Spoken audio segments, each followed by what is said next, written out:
Pour les besoins de l'adaptation cinématographique, certains détails ont dû être changés. Cependant, l'histoire qui suit est authentique. Et le déroulement est identique à la réalité.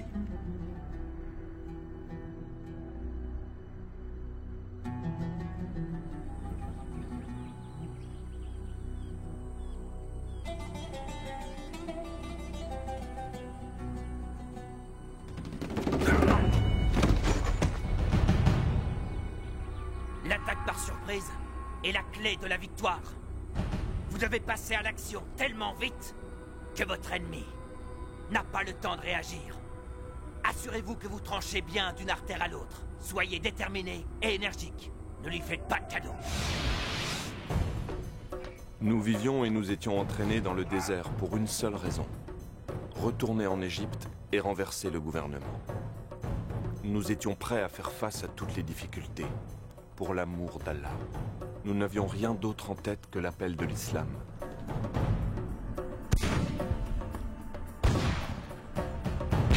Pour nous, il n'y avait que deux choix. Le premier était de mourir et d'aller au paradis. Le second était de vivre en gagnant la bataille. J'étais un excellent tireur et on m'entraînait pour que je devienne un sniper.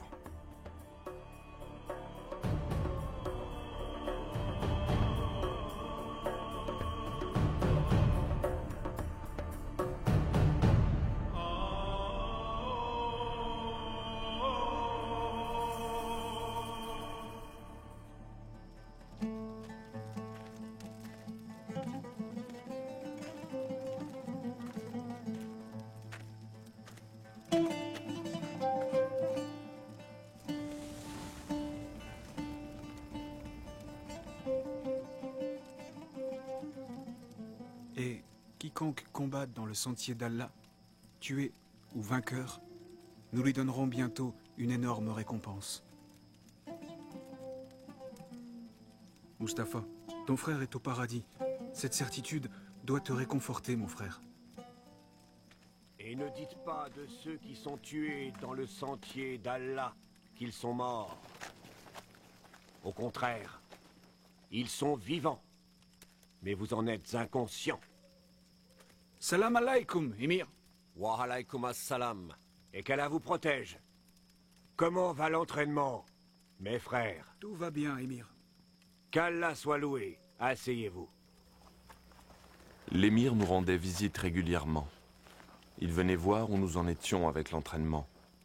Un soir, il nous fit la lecture d'un article dans un journal du Caire.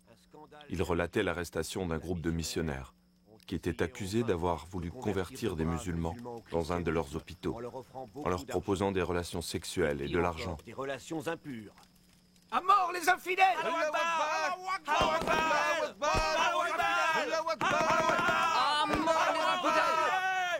Du calme. Du calme. Silence! Pour nous tous, c'était une humiliation. C'était le mois du Ramadan. Nous ressentions le besoin de défendre notre Dieu et nos convictions. Tout le monde était furieux. Cet article dans la presse était une autre bonne raison de maudire encore plus les chrétiens.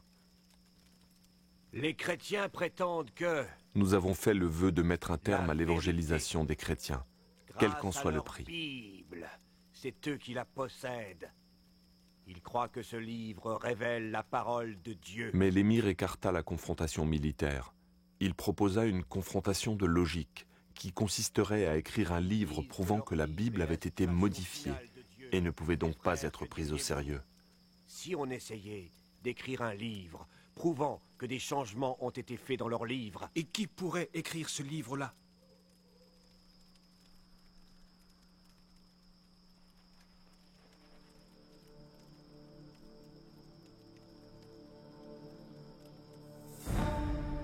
qu'est-ce qui te prend? C'est un simple livre qui te fait peur? Les chrétiens jettent des sorts et font même de la magie avec ce livre. Ma mère en a été témoin. On dit aussi que tous ceux qui lisent ce livre deviennent comme envoûtés. Il est maudit. Je ne peux pas le lire, Émir.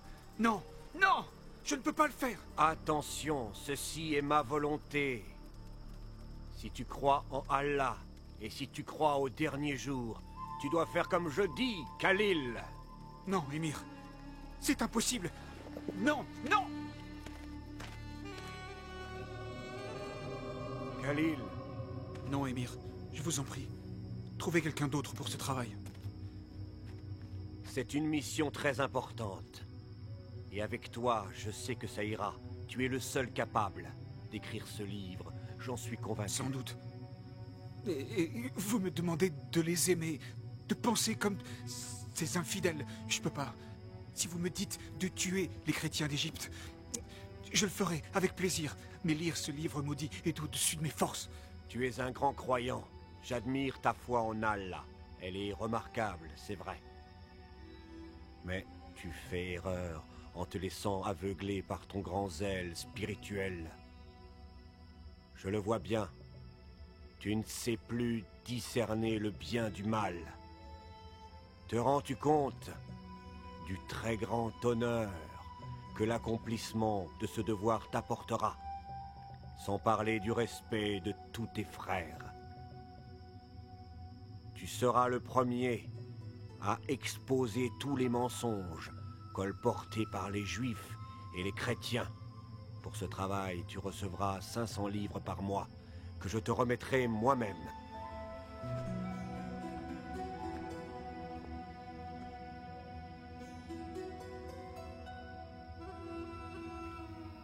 Nous avons abandonné l'entraînement dans le désert et je suis rentré chez moi. Un mois passa, mais je n'arrivais toujours pas à me mettre au travail.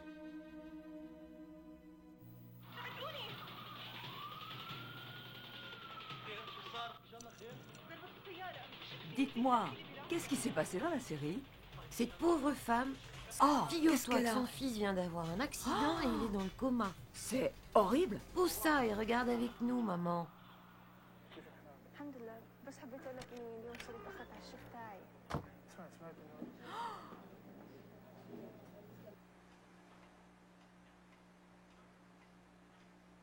Khalil,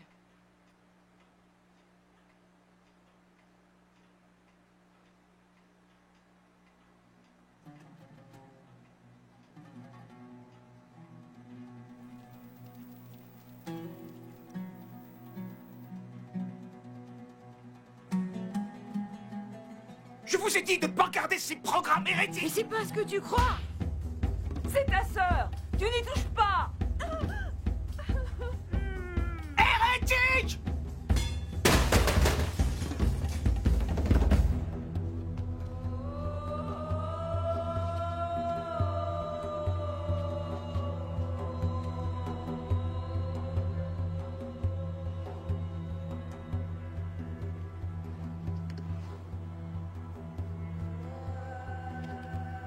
Finalement, je pris la décision d'obéir aux ordres de l'émir.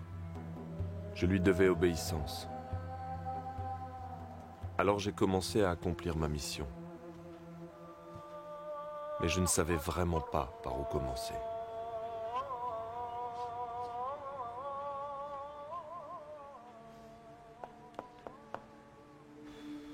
En lisant la Torah, j'ai trouvé des contradictions dans certains récits. Mais étant donné que dans le Coran nous avons aussi ce genre de contradictions, cela n'allait pas m'aider dans mon travail.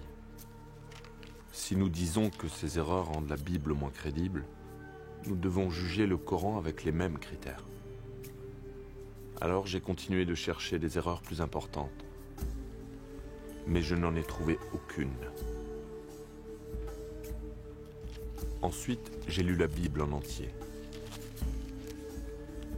Mais je n'ai pas trouvé le genre d'erreur que je cherchais.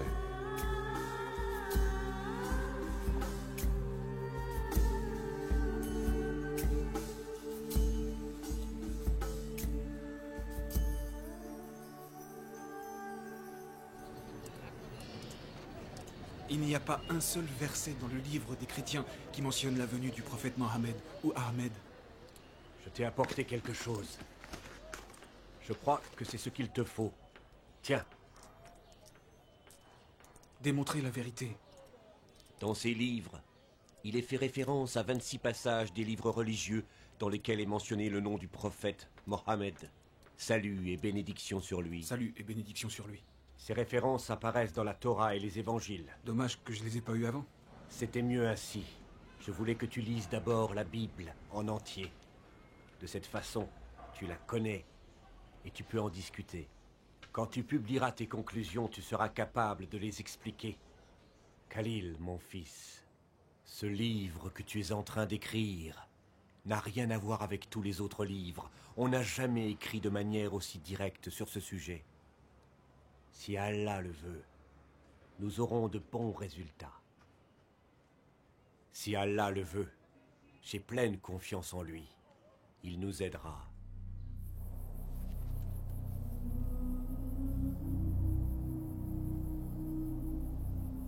Je me mis au travail avec pour but d'examiner les 26 références inscrites dans les livres que je venais de recevoir. Aucune de ces références ne me permit de prouver quoi que ce soit. Alors j'ai prié. Seigneur, je ne peux pas prouver que la Bible a été modifiée. Et je ne trouve nulle part dans la Bible le nom du prophète Mohammed. Je vis pour qui? Je vénère qui?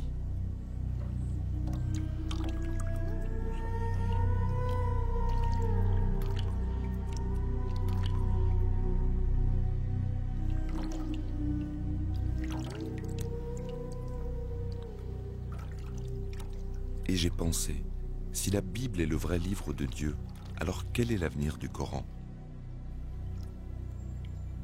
Ces livres ne peuvent pas dire la vérité tous les deux, puisque leurs enseignements vont dans des directions différentes. J'ai donc commencé à écrire un protocole de recherche que j'ai intitulé « Le Coran est-il la parole de Dieu ?» À la fin, j'avais écrit entre 200 et 300 pages. Un jour, l'émir me fit une visite surprise. Je vous prie d'attendre Khalil ici. Il va être de retour dans un instant. Je vous remercie.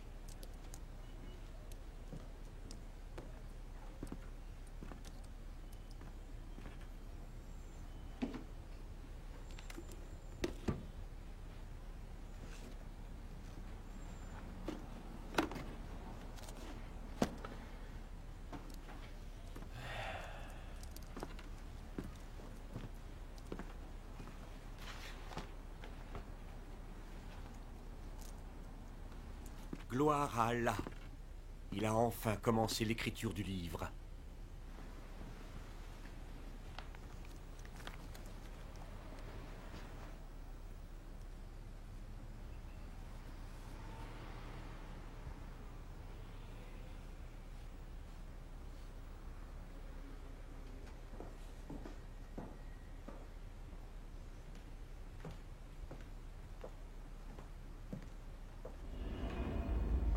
Que t'est-il arrivé, Khalil?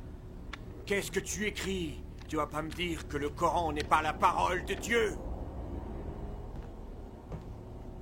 Si tu ne me crois pas, lis-le toi-même, lis. Tu ne crois tout de même pas que mes conclusions me rendent heureux? Plusieurs fois, je t'ai dit de donner ce travail à un autre homme que moi. Chaque fois, tu m'as dit que Allah m'avait choisi. C'est toi le responsable. Tu es le seul à blâmer. Nous t'avons donné beaucoup d'argent afin que tu dévoiles tous les mensonges des chrétiens, les infidèles. Non, non, non, non. Tu as dit que je devais trouver des preuves en lisant leurs livres. Et je n'ai lu que la vérité. Et ce n'est pas tout. Le Coran lui-même le dit. Aïssa ou le Messie, c'est Dieu. Tais-toi! Tais-toi! Je t'interdis de dire un mot de plus. C'est ignoble. Le Coran dit aussi Aïssa parle en parabole. Infidèle! Il reviendra sur des nuages. Il sera le juge de tout. Tais-toi! La sourate de Al-Maïda dit Aïssa a le pouvoir de créer toutes choses. Tais-toi! La sourate de Ali Imran dit qu'Aïssa a le pouvoir de guérir les malades et de ressusciter les morts. Aïssa reviendra sur les nuages. Et il jugera les nations le dernier jour. Je vais te tuer, infidèle! Tout est écrit dans le Coran. Je vais te tuer!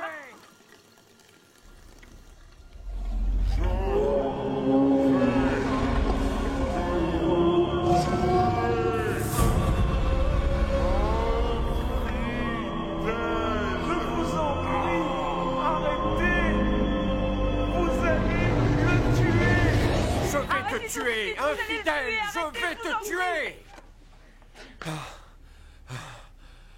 Écoute-moi. À partir d'aujourd'hui, on ne se connaît plus. Je préviendrai le groupe que tu as abandonné notre foi. Et si un jour tu veux montrer ces saletés, je te préviens, je te tuerai de mes propres mains! Infidèle! Khalil! Khalil! Mais je vous le dis, aimez vos ennemis, bénissez ceux qui vous ont maudits, faites le bien envers ceux qui vous détestent, et priez pour ceux qui profitent de vous et vous persécutent. Ne résistez pas à une personne méchante, et si elle vous gifle sur la joue droite, tendez-lui aussi la joue gauche.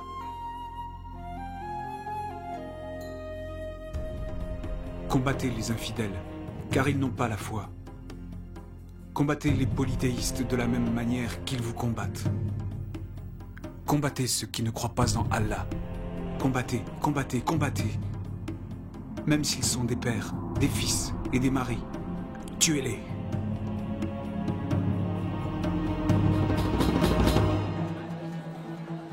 C'est bon de te voir. J'ai l'air en forme.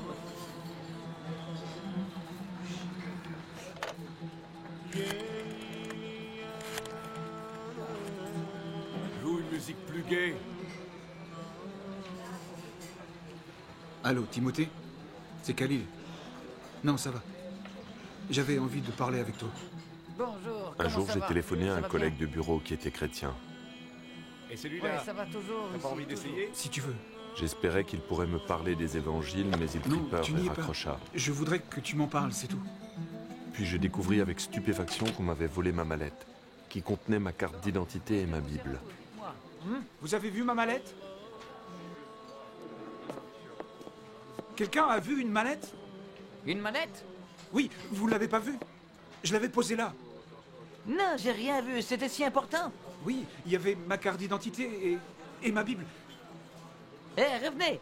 Revenez. Vous me devez une communication. Faut payer.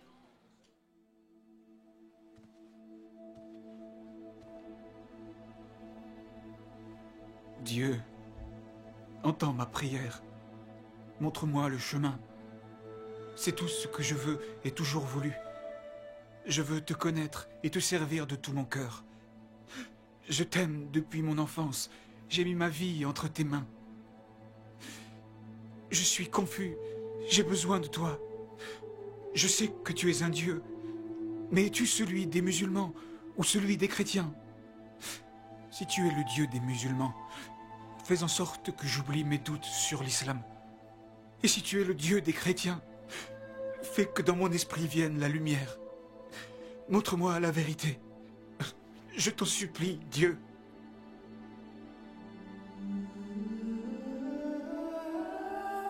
Cette nuit-là, je dormis profondément, comme je n'avais jamais dormi de toute ma vie. Quand l'aube commença à pointer, je fis un rêve.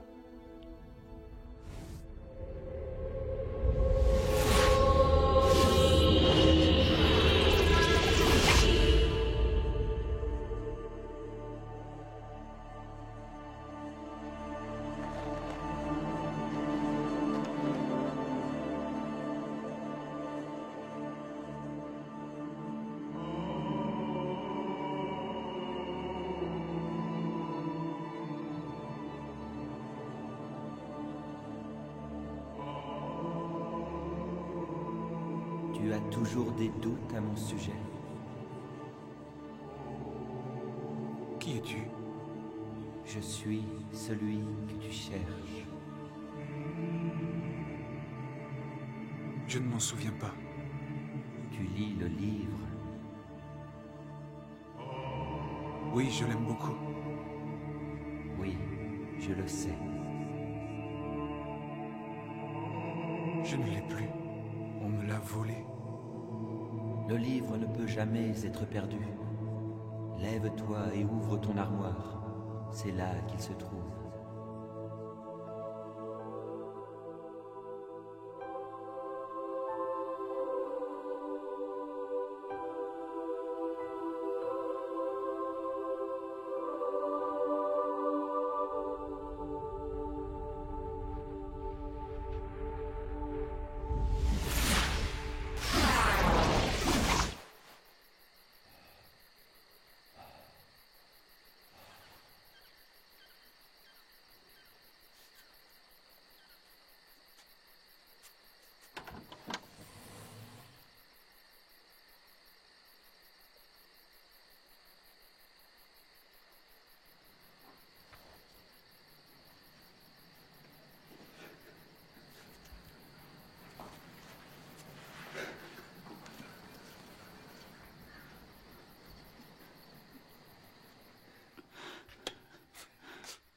Khalil? Mère, tu dois me pardonner. Je croyais suivre les préceptes de la vraie foi. C'est pour ça que je t'ai traité aussi durement. J'étais ignorant. Pardon, je veux te baiser les pieds. Oh mon Dieu, qu'est-ce que tu as? Qu'est-ce qui t'arrive? Dieu m'a guidé vers la vérité. Maintenant, le Dieu que je connais n'est pas le Dieu qui me guidait avant. Mais enfin, il n'y a qu'un seul Dieu. Oui, mère, et il m'enseigne de t'aimer et de t'obéir. Quel est ce Dieu, Khalil? Il est le vrai Dieu, qui a été révélé en Christ, ou Aïsa, comme on dit dans le Coran. Pas si fort parce qu'ils croiront que t'es devenu cinglé. D'accord, je vais faire comme tu dis. Mais est-ce que tu me crois? Pourquoi je ne te croirais pas? Tu n'as jamais été aussi gentil. Ne t'inquiète pas, mon fils. Dieu n'abandonne jamais ceux qui ont foi en sa bonté. Je t'en prie, dis-moi que tu me pardonnes. Sois en paix. Mon cœur avait changé. Pardonne, mon fils. Il avait été transformé par l'amour.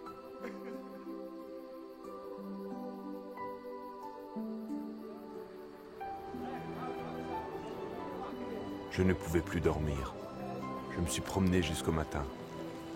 Tout ce que je voyais était magnifique. J'avais de la sympathie pour tous ceux que je rencontrais. J'avais envie de leur dire que je les aimais. Même les chrétiens, et eux, me connaissaient comme un homme violent et fanatique.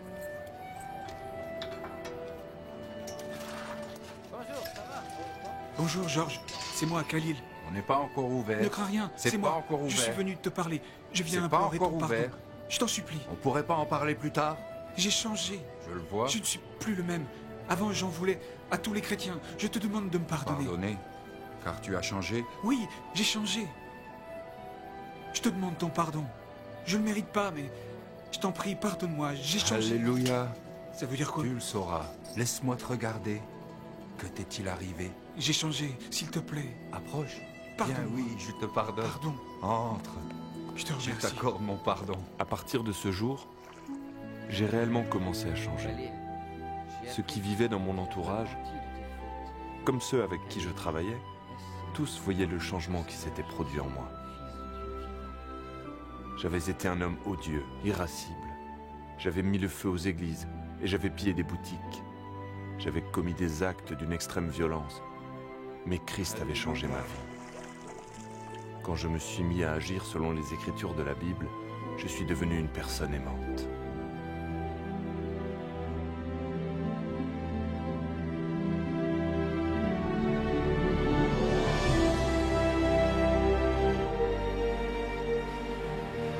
Je suis libre maintenant. Le Fils m'a donné ma liberté. La vie est en Christ et la mort est un gain. Dans le passé, la mort était un fantôme effrayant et laid. Mais aujourd'hui, la mort ne commande plus. Je suis maintenant en Christ et toute chose est nouvelle.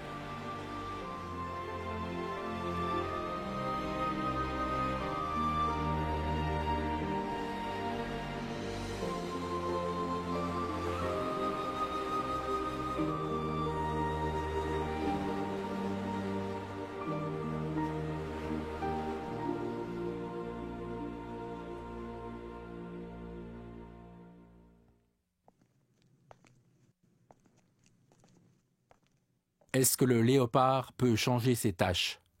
Le lion peut-il vivre en paix avec l'agneau? Un homme dévoré par la haine et la lutte farouche contre ses ennemis peut-il devenir un homme de paix?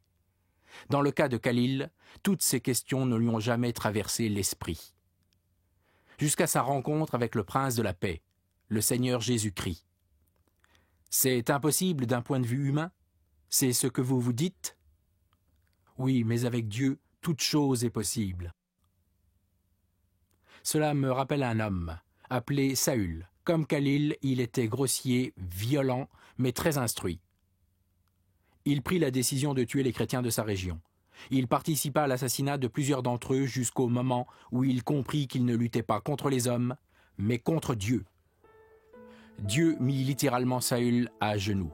C'est dans cette position, humble et prostrée, que cet homme fier a crié son désespoir. « Qui es-tu, Seigneur ?» Et le Seigneur a répondu « Je suis Jésus. Et quand tu te bats contre mon Église, tu te bats contre moi. » De nos jours, On se souvient de cet homme sous le nom de Paul, l'auteur de plus de la moitié du Nouveau Testament dans la Bible. Qu'est-ce qui changea Saül? Qu'est-ce qui changea Khalil? Pour les deux hommes, c'était le même pouvoir, le pouvoir de l'amour. C'est de ce pouvoir que je veux vous parler aujourd'hui, car il n'y en a pas de plus grand. Dieu est amour, c'est ce qu'enseigne la Bible. Dieu est tout-puissant. Il connaît toutes choses et en outre, il est présent partout. Mais en essence, Dieu est amour. Dieu ne veut pas que l'homme périsse, mais au contraire, il veut que tous les hommes se repentent et connaissent la vérité. Ce qu'il veut, c'est que nous vivions avec lui au ciel pour toujours. Tout ce qu'il demande, c'est que nous acceptions Jésus-Christ comme notre Sauveur. Nous voici arrivés au point important. Écoutez avec attention. Khalil a eu l'expérience particulière de voir Jésus dans un rêve. Vous croyez peut-être que vous devez aussi le voir en rêve pour être sauvé? Ce n'est pas le cas. Le salut est un cadeau de Dieu pour tout le monde. La seule demande venant de Dieu est que nous ayons la foi. Même la foi est un cadeau de Dieu. Que pourrions-nous attendre d'autre que de l'amour d'un Dieu d'amour?